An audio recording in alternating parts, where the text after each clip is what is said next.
shadow work. Now, I chose shadow work.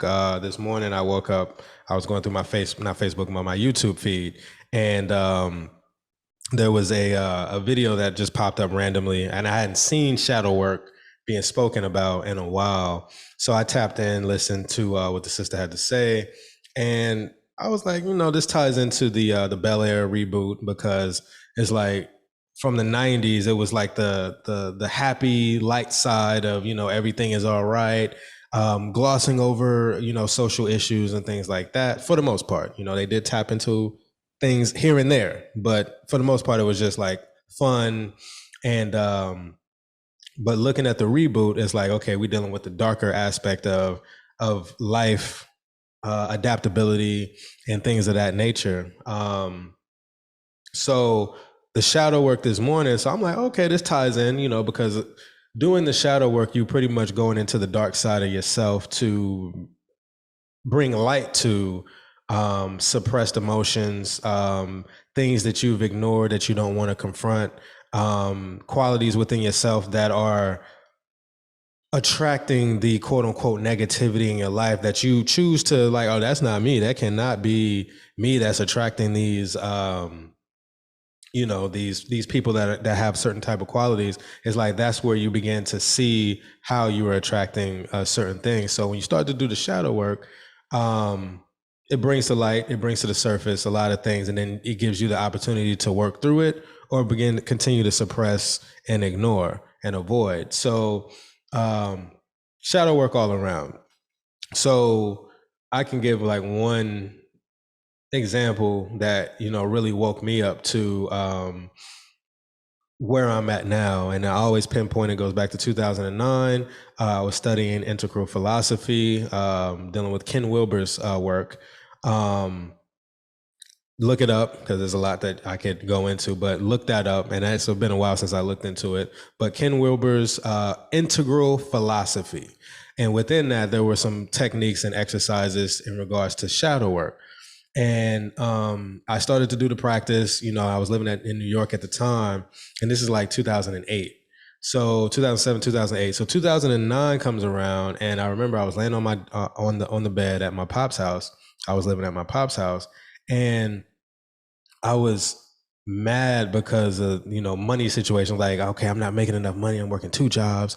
I think I was working for my pops, and then I don't think I was working at Walmart at that point. But I think if I was only making like $7.90 an hour. So making $9 with my pops an hour and $7.90 an hour. So that's not enough to like go out here and just like me get an apartment, car, take care of these bills and and then still have money to take care of my son and myself and eat and all that. So I'm laying on the bed. I'm like, yo, well, the government, and what I'm saying, and I think the government froze my account because I didn't pay my taxes. So I owed some taxes and I didn't pay. So they froze my account. So there was a situation with that. So I'm laying on the bed. I'm like, man, government, taking my bread, what I'm saying? That's foul. F this, F that, and da-da-da-da. Then my dad ain't paying me, what I'm saying? He said he was gonna pay me this and da-da-da-da.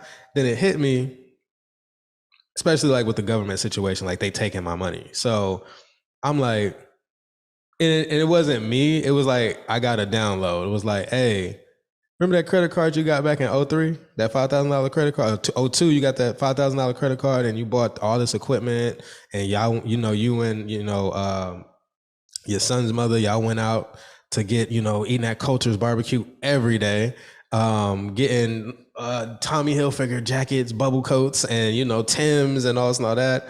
And you never paid that back. So it was like you doing all this stuff, you complaining, but remember you got that credit card. Like, did you pay for all that equipment you got? You ain't got the equipment no more, but did you pay for that equipment? That was $1,500 keyboard you got to make beats. Did you pay that back? Did you pay that off? No, you pretty much let that credit card go and never paid it back. Remember the times that you with your debit cards, you do the overdraft and you never paid the overdraft to get it back zero and go move forward, you would close that out and go get another account so you can protect your money and it won't get hit with the $100 worth of overdraft fees. Remember that? So how are you gonna talk about the government taking your money and you take it from these companies that gave you this equipment the banks that, you owe this bread, you signed the contract saying that, hey, you didn't know you didn't have the money, but you went and got XYZ and overdraft on purpose. So how you sitting up here complaining, talking about you ain't making no bread, and you getting stolen, like people are stealing from you, but you stole from other people. So I came to that realization. I was like, damn, that is true. So that's like, being that I was already doing the journaling in regards to the shadow work, looking at my ex in 2007, 2008, my ex, my queen at the time, looking at certain things that I didn't like about her. And I'm like, okay, how am I doing that? So I was already privy to how, like, breaking stuff down. But then, like, that situation, like, it just came to me like a download, and it was like, damn, I need to chill, instead of me continuing pointing the fingers, being a victim. So, like, that's a level of shadow work that I've done. Now, I still do certain things to this day, but that was like the introduction to get me to shift and be like, well, let me start being more responsible. Let me pay off the IRS. Let me keep my bank accounts current. If I buy something, I'm gonna be buying it with cash. I'm gonna have the money to pay for it, opposed to trying to get loans. Now, if I do get a loan now, I'll pay it off. I pay my car notes on time and things like that. So it's like the level of responsibility is different. So once I got into that mode and start operating, then the money started to elevate. I started to make more money to be able to handle more. And then I started to move past the issues or the blockage that I had with being a leader, being a manager, moved that aside, did the work with that. And then now I'm making way more money than, what I was making in the past. So that's just those are my examples in regards to shadow work. Right. Well, I don't have any examples because, I don't have a shadow. Like I'm all light. Yes, they're light. No, no, seriously though. I just want to add shadow or I think you made the comment dark. Hmm. Did you say dark? What did you say? Dark. The dark side of self. Dark side. Yeah. The thing is, because it tends to get a negative um Has a negative connotation. yeah, it does. And I just want to point out that it doesn't necessarily have to be negative. It could be simply just the unknown, just a part that's just there. We're not necessarily aware of it or conscious of it. And it's all a part of us, Hmm.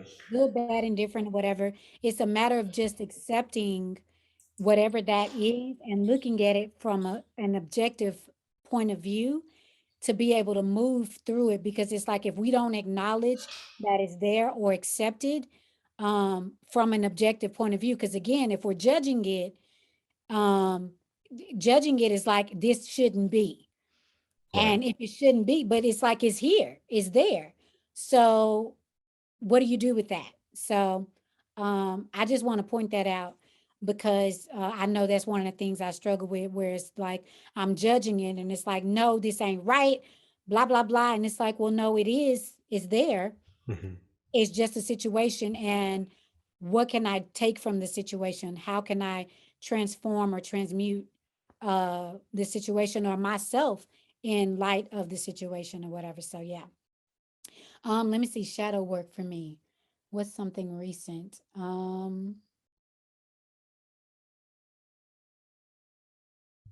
Well, I'll say just in dating the different guys that I've been talking with, just allowing myself to be, because I remember being playful, I remember being um curious and just wanting to give.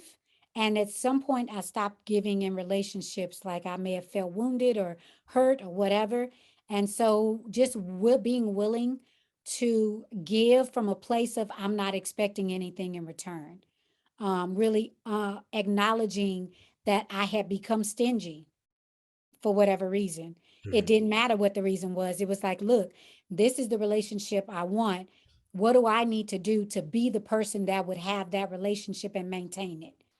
So, really just paying attention to what my patterns had shifted to and allowing that to change, to fall away and really tap into what um makes my heart sing.